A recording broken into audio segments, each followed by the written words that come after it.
Before you begin reading, I urge you to stay with this story until the very end. The full extent of the shadows and truths I reveal cannot be grasped in fragments. Only through the complete journey will you fully understand the torment and terror that immortality wrought upon me. Chapter 1. The Night That Altered Everything. They say night conceals mysteries better left untouched. I once scoffed at such sentiments, believing darkness to be just the absence of light, until the night Jonathan found me. I was just a man, struggling through the melancholy of an existence that felt hollow and rushed. In New Orleans, where the humid air clings to your skin like an unrelenting shadow, I wandered aimlessly one particular night. The city's veins pulsed with jazz and fading laughter, but an undercurrent of something unsettling gripped me. It was then that I first met Jonathan, a man who looked like he had stepped out of time, ageless and chillingly serene. His voice a whisper, his presence commanding. He offered me escape from my mortal suffering. The price was obscured until I felt his cold touch drain the warmth from my veins, leaving me gasping for breath and stumbling between worlds. I became something else that night, something neither fully alive nor dead. Immortality, I would soon learn, is not a blessing but a curse etched in sorrow and endless night. Chapter 2. The Sins of Immortality. Jonathan taught me the rules, or rather his twisted interpretations of them. Drink only from willing prey, never from children, and do not fall prey to human attachments. But his teaching came wrapped in paradoxes and cruelty. His hunger was insatiable, and his charm masked the darkness that consumed everything it touched. We roamed the nights, feeding and hunting, our conversation often drifting to eternity's unbearable weight. Occasionally, he would stop and speak of the ghosts within, the memories of endless centuries, and the fractured soul buried beneath a mortal flesh. But as we wandered, I met Alara, a child ensnared by the darkness of our world. Against every warning, Jonathan transformed her, breaking the only rule he swore to uphold. The consequence was catastrophic, not because of her youth, but because of what she became, a tempest of fury and despair, forever bound in the night where rage too great for a fragile, stolen innocence. Her existence forced us into hiding, hunted by other creatures of the night who saw her as a threat. It was then I realized that immortality is fractured by the very humanity it tries to suppress. Chapter 3. The Long Shadows of Betrayal. Years, I don't remember how many, blurred into centuries, but they felt like moments in the cold harshness of my new life. The one thing that persisted was betrayal, first by Jonathan, whose desire for control led him to betray those close to him, and then by Alara, whose violent rebellion left a rupture in our fragile family. In the darkness of a crumbling mansion on the edge of the bayou, I confronted Jonathan. His once icy composure cracked, revealing a despair so vast it made the night itself seem bright in comparison. The truth was bleeding through the centuries.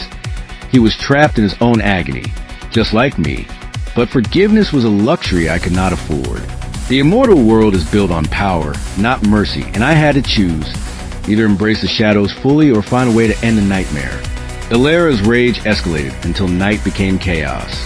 She destroyed everything and everyone in her path, a flame burning out of control.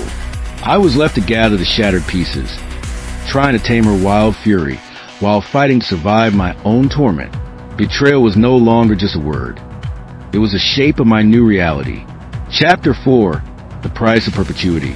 With every passing year, I noticed a slow erosion of my humanity, not just a moral decay, but something deeper, intangible. The loss of time's sweetness, the vanishing empathy for mortals, the constant hunger gnawing at my soul. I sought refuge in forgotten churches and abandoned libraries, searching for anything, any legend or lore that might offer salvation or release. Instead, I found only emptiness and echoes of suffering souls like mine. One night, I came face to face with an ancient being far older than Jonathan or me. This entity whispered truths I dreaded to hear. There is no escape, no redemption. Immortality comes with a price that can never be repaid, your soul's sanctity. As dawn sliced through the darkness, a sudden impulse seized me. I reached out, touching a fragile living flame, the face of a newborn child. The innocence stirred a buried memory of who I once was, and a fleeting hope for something better. Yet, Even then, I knew the night would win, and the whispers in the shadows would never cease. Chapter 5. Confession of the Night's Remnant. Now, centuries later, I am a shadow in the streets of a city that changes yet remains the same, a place where mortal lives flicker and die, but my existence lingers. I have witnessed kings and paupers, lovers and monsters, all victims of time's relentless march. I tell you my story not to frighten, but to warn. Do not seek what lies beyond death's veil. The darkness I inhabit is a prison with no walls but the endless night. The thirst I bear is endless. The loneliness, suffocating. Jonathan and Alara are gone, lost to their own demons, or perhaps to the night's greater cruelty. I endure, a survivor of horrors that defy human understanding. If you ever hear a whisper on the wind as twilight falls, remember my tale. It's not a fable of power or glory, but a lament of an existence cursed by eternity. Live fierce in light. Cherish your fleeting days, because for those like me, the nightmare never ends. If you found this tale haunting and profound, please subscribe to the channel to hear more stories that delve into the depths of darkness and human experience. Activate notifications so you never miss an eerie confession or chilling narrative, like the video if it kept you spellbound. Share your thoughts in the comments below, and share this story with those brave enough to face the night. Together, we will uncover the secrets that lurk just beyond the pale moonlight.